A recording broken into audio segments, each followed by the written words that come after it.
ಆತ್ಮೀಯರೇ, ಏನು ನಿನ್ನೆ ಬೆಳಗಾವಿಯ ಸುವರ್ಣಸೌಧದಲ್ಲಿ ವಿಧಾನಮಂಡಲದಲ್ಲಿ ನಮ್ಮ ರಾಜ್ಯದ ಮಾಜಿ ಸಚಿವರು ವಿಧಾನ ಪರಿಷತ್ ಸದಸ್ಯರು ಆಗಿರ್ತಕ್ಕಂಥ ಶ್ರೀ ಸಿ.ಟಿ. ರವಿರವರು ಕಾಂಗ್ರೆಸ್ನ ಸಂವಿಧಾನ ಧೋರಣೆಯನ್ನ ಎಳೆಯಾಗಿ ಬಿಚ್ಚಿಡುವಂತ ಸಂದರ್ಭದಲ್ಲಿ ಕಾಂಗ್ರೆಸ್ ಸಂವಿಧಾನ ಶಿಲ್ಪಿ ಡಾಕ್ಟರ್ ಬಿ.ಆರ್. ಅಂಬೇಡ್ಕರ್ ಅವರಿಗೆ ಮಾಡಿರ್ತಕ್ಕಂಥ ಅಪಮಾನವನ್ನ ವಿಧಾನಮಂಡಲದಲ್ಲಿ ಹೇಳುವಂತ ಸಂದರ್ಭದಲ್ಲಿ ಏನು ಅವರ ಚುನಾವಣೆಯಲ್ಲಿ ಕಾಂಗ್ರೆಸ್ ಅವರ ವಿರುದ್ಧ ಪ್ರಚಾರ ಮಾಡಿ ಮೊದಲನೇದಾಗಿ ಕಾಂಗ್ರೆಸ್ ಟಿಕೆಟ್ ಅವ್ರು ಕೊಡ್ತೀರಾ, ಅವರು ಅಭ್ಯರ್ಥಿಯಾಗಿ ಸ್ಪರ್ಧೆ ಮಾಡಿದಾಗ ಅವರ ವಿರುದ್ಧ ಪ್ರಚಾರ ಮಾಡಿ ಅವರ ಸೋಲಲು ಕಾರಣ ಆದ್ರು ಕಾಂಗ್ರೆಸ್.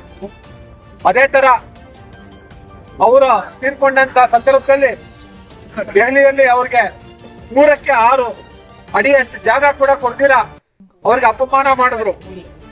ನಂತರ ಅವರ ಒಂದು ಸ್ಮಾರಕ ಕೂಡ ಕಾಂಗ್ರೆಸ್ ಸರ್ಕಾರ ಮಾಡಲಿಲ್ಲ. ಕಾಂಗ್ರೆಸ್ ಸರ್ಕಾರ ಅವ್ರಿಗೆ ಭಾರತ ರತ್ನ ಪ್ರಶಸ್ತಿ ಕೂಡ ಕೊಡ್ಲಿಲ್ಲ.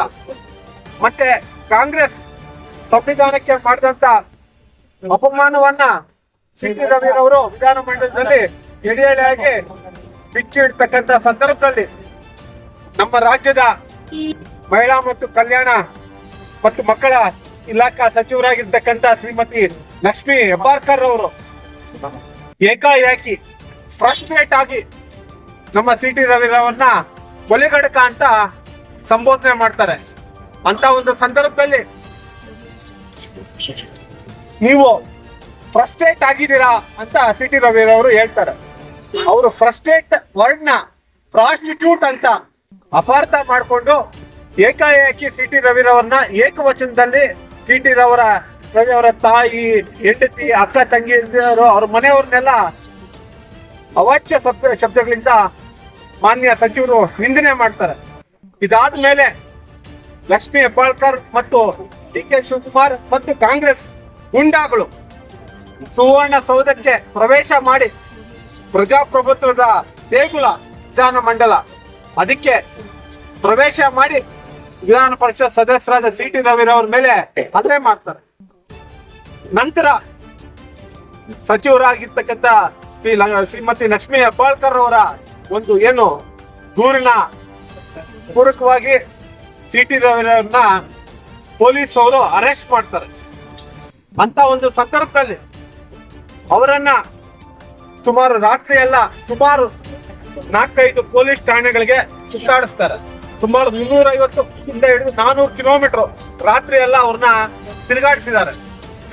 ಅವ್ರ ಮೇಲೆ ಹಲ್ಲೆ ಆದಾಗ ಅವರಿಗೆ ಚಿಕಿತ್ಸೆ ಕೂಡ ಕೊಟ್ಟಿರಲ್ಲ. ಮಾನ್ಯ ಸಿ.ಟಿ. ರವಿರವರು ನಮ್ಮ ರಾಜ್ಯದ ಗೌರವಾನ್ವಿತ ವಿಧಾನ ಪರಿಷತ್ ಸದಸ್ಯರು, ಹಿಂದೆ ಸಚಿವರಾಗಿ ಕೆಲಸ ಮಾಡಿರ್ತಕ್ಕಂಥ ಒಬ್ಬ ಗಣ್ಯ ವ್ಯಕ್ತಿ. ಇಂಥ ಒಬ್ಬ ವ್ಯಕ್ತಿಗೆ ಭಯೋತ್ಪಾದಕರ ರೀತಿಯಲ್ಲಿ ಈ ಕಾಂಗ್ರೆಸ್ ಸರ್ಕಾರ ನಡ್ಕೊಂಡಿದೆ. ಬಹುಶಃ ಕಾಂಗ್ರೆಸ್ ಸರ್ಕಾರ 1975ರಲ್ಲಿ ಈ ದೇಶದ ಮೇಲೆ ಯಾವ ತರ ತುರ್ತು ಪರಿಸ್ಥಿತಿ ಏರಿಕೆ ಮಾಡ್ತೋ ಅದೇ ತರ ಇವತ್ತು ನಮ್ಮ ರಾಜ್ಯದಲ್ಲಿ ಸಿದ್ದರಾಮಯ್ಯ ನೇತೃತ್ವದ ಕಾಂಗ್ರೆಸ್ ಸರ್ಕಾರ ತುರ್ತು ಪರಿಸ್ಥಿತಿನ ಏರಿಕೆ ಮಾಡಿದೆ. ಒಬ್ಬ ಗೌರವಾನ್ವಿತ ವಿಧಾನ ಪರಿಷತ್ ಸದಸ್ಯರನ್ನ ಗೂಂಡಾ ತರ ಏನು ನಡ್ಕೊಂಡಿದೆ. ಏನು ಪೊಲೀಸ್ ಇಲಾಖೆಯವರು ಈ ಒಂದು ರಾಜ್ಯ ಸರ್ಕಾರದ ಸೂಚನೆ ಮೇರೆಗೆ ಕನಿಷ್ಠ ಅವ್ರಿಗೆ ಗಾಯ ಆದಾಗ ಚಿಕಿತ್ಸೆ ಕೂಡ ಕೊಡ್ಸಿಲ್ಲ. ಮತ್ತೆ ಅವರು ಕೊಟ್ಟಿರ್ತಕ್ಕಂಥ ದೂರು ಕೂಡ ದಾಖಲೆ ಮಾಡ್ಕೊಂಡಿರಲ್ಲ. ಇಂಥ ಒಂದು ಸಂದರ್ಭದಲ್ಲಿ ಒಬ್ಬ ವಿಧಾನ ಪರಿಷತ್ ಸದಸ್ಯರಿಗೆ ಈ ರಾಜ್ಯದಲ್ಲಿ ಏನು ಗೌರವ ಇಲ್ಲ, ಮತ್ತೆ ಅವರ ಒಂದು ದೂರನ್ನ ದಾಖಲೆ ಮಾಡ್ಕೊಳಲ್ಲ, ಮತ್ತು ಅವ್ರನ್ನ ಭಯೋತ್ಪಾದಕರ ನೀತಿನಲ್ಲಿ ಈ ಕಾಂಗ್ರೆಸ್ ಸರ್ಕಾರ ನಡ್ಕೊಳ್ತಾ ಇದೆ. ಇದು ಖಂಡನೀಯ. ತತ್ಕ್ಷಣ ಅಕ್ರಮವಾಗಿ ಸಿ.ಟಿ. ರವಿರವರನ್ನ ಏನು ಬಂಧಿಸಿದ್ದಾರೆ ತತ್ಕ್ಷಣ ಬಿಡುಗಡೆ ಮಾಡಬೇಕು. ಮತ್ತು ಕಾಂಗ್ರೆಸ್ ಗುಂಡಾಗಳು ಯಾರು ಸಿ.ಟಿ. ರವಿ ಅವ್ರ ಮೇಲೆ ಹಲ್ಲೆ ಮಾಡಿದ್ದಾರೆ ಅವ್ರನ್ನ ತತ್ಕ್ಷಣ ಬಂಧನ ಮಾಡಬೇಕು ಅಂತ ನಾವು ಭಾರತೀಯ ಜನತಾ ಪಾರ್ಟಿ ನಮ್ಮ ರಾಜ್ಯಾಧ್ಯಕ್ಷರಾದ ಶ್ರೀ ಪಿ.ವೈ. ವಿಜೇಂದ್ರ ಅವರ ಸೂಚನೆ ಮೇರೆಗೆ ಇಡೀ ರಾಜ್ಯಾದ್ಯಂತ ಎಲ್ಲಾ ಜಿಲ್ಲಾ ಕೇಂದ್ರಗಳಲ್ಲಿ ಸಾಂಕೇತಿಕವಾಗಿ ಇವತ್ತು ಪ್ರತಿಭಟನೆ ಮಾಡ್ತಾ ಇದ್ದೀವಿ. ಸರ್ಕಾರ ತತ್ಕ್ಷಣ ಎಚ್ಚೆತ್ತುಕೊಳ್ಳಿಲ್ಲ ಆದ್ರೆ ಪ್ರತಿ ತಾಲೂಕು ಹಂತದಲ್ಲಿ ಕೂಡ ನಮ್ಮ ಭಾರತೀಯ ಜನತಾ ಪಾರ್ಟಿಯ ಕಾರ್ಯಕರ್ತರು ಈ ಒಂದು ಗುಂಡಾ ಸರ್ಕಾರದ ವಿರುದ್ಧ ಹೋರಾಟ ಮಾಡ್ತಾ ಇದೆ, ಕಾನೂನು ವ್ಯವಸ್ಥೆ ಹದಗೆಡ್ತಾ ಇದೆ ಅಂತ ಈ ಮೂಲಕ ನಾವು ಈ ಒಂದು ಭ್ರಷ್ಟ ಕಾಂಗ್ರೆಸ್ ಸರ್ಕಾರಕ್ಕೆ ನಾವು ಈ ಮುಖಾಂತರ ತಿಳಿಸ್ಕೊಡ್ತಾ ಇದೀವಿ, ಎಚ್ಚರಿಕೆ ಕೊಡ್ತಾ ಇದೀವಿ. ಗುಂಡಾ ಸರ್ಕಾರ ಆಗಿದೆ.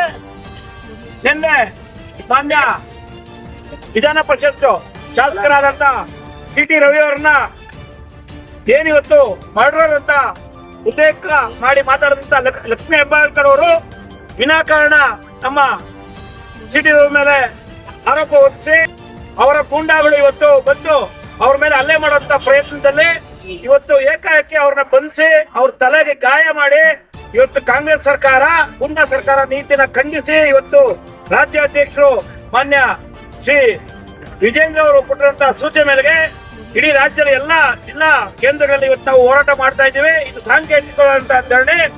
ಇವತ್ತು ಏನು ಸಂಸತ್ ಭವನದಲ್ಲಿ ಕೂಡ ಅಷ್ಟೇ ಏನು ಗುಂಡಾ ಪಪ್ಪು ರಾಹುಲ್ ಗಾಂಧಿ ಅವರು ಕೂಡ ಇವತ್ತು ನಮ್ಮ ಸಂಸದರ ಮೇಲೆ ಏನು ಹಲ್ಲೆ ಮಾಡಿ ಗಾಯಗೊಳಿಸಿ ಇವತ್ತು ಅವ್ರ ಐಸಿಯಲ್ಲಿ ಚಿಕಿತ್ಸೆ ಪಡಿತಾ ಇದ್ರೆ, ಎಲ್ಲೆಲ್ಲಿ ಕಾಂಗ್ರೆಸ್ ಸರ್ಕಾರ ಇರ್ತದೆ ಅಲ್ಲೆಲ್ಲ ಗುಂಡಾ ಸಂಸ್ಕೃತಿ ಅವ್ರು ಬೆಳೆಸ್ತಾ ಇದೆ.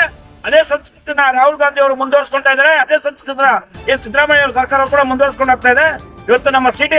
ವಿನಾಕಾರಣ ಬಂಧಿಸಿ ಹಲ್ಲೆ ಮಾಡಿರೋದನ್ನ ಖಂಡಿಸಿ ಇವತ್ತು ರಾಜ್ಯವ್ಯಾಪಿ ನಾವು ಧರಣಿ ಮಾಡ್ತಾ ಇದ್ರಿ. ಅದೇ ಕೋಲಾರ ಜಿಲ್ಲಾ ಕೇಂದ್ರದಲ್ಲಿ ಕೂಡ ನಾವು ಇವತ್ತು ನಮ್ಮ ಜಿಲ್ಲಾ ಅಧ್ಯಕ್ಷರ ನೇತೃತ್ವದಲ್ಲಿ ಒಂದು ಹೋರಾಟ ಮಾಡ್ತಾ ಇದ್ವಿ. ಸಂವಿಧಾನ ವಿರೋಧಿ ಕಾಂಗ್ರೆಸ್ ಸರ್ಕಾರಕ್ಕೆ ಹೇಳಿ ಧಿಕ್ಕಾರ, ಸಂವಿಧಾನ ವಿರೋಧಿ ಕಾಂಗ್ರೆಸ್ ಸರ್ಕಾರಕ್ಕೆ ಹೇಳಿ ಧಿಕ್ಕಾರ, ಪುಣ್ಯ ಕಾಂಗ್ರೆಸ್ ನಡೆಯುತ್ತಿರುವ ರಾಜ್ಯ ಕಾಂಗ್ರೆಸ್ ಸರ್ಕಾರಕ್ಕೆ ಹೇಳಿ ಧಿಕ್ಕಾರ. ಹೋರಾಟ ಹೋರಾಟ ಎಲ್ಲಿಯ ತನಕ ಹೋರಾಟ, ಎಲ್ಲಿಯ ತನಕ ಹೋರಾಟ, ಬೆಕ್ಕೆ ಬೇಕು, ಬೆಕ್ಕೆ ಬೇಕು, ಗುಂಡಾ ಮುಖ್ಯಮಂತ್ರಿ ಸಿದ್ದರಾಮಯ್ಯಗೆ, ಗುಂಡಾ ಕಾಂಗ್ರೆಸ್ ಸರ್ಕಾರಕ್ಕೆ, ಪ್ರಜಾಪ್ರಭುತ್ವ ವಿರೋಧಿ ಕಾಂಗ್ರೆಸ್ ಸರ್ಕಾರಕ್ಕೆ ಬಂಧಿಸಿ ಬಂಧಿಸಿ ಬಂಧಿಸಿ ಬಂಧಿಸಿ ಬಂಧಿಸಿ ಬಂಧಿಸಿ ಬಂಧಿಸಿ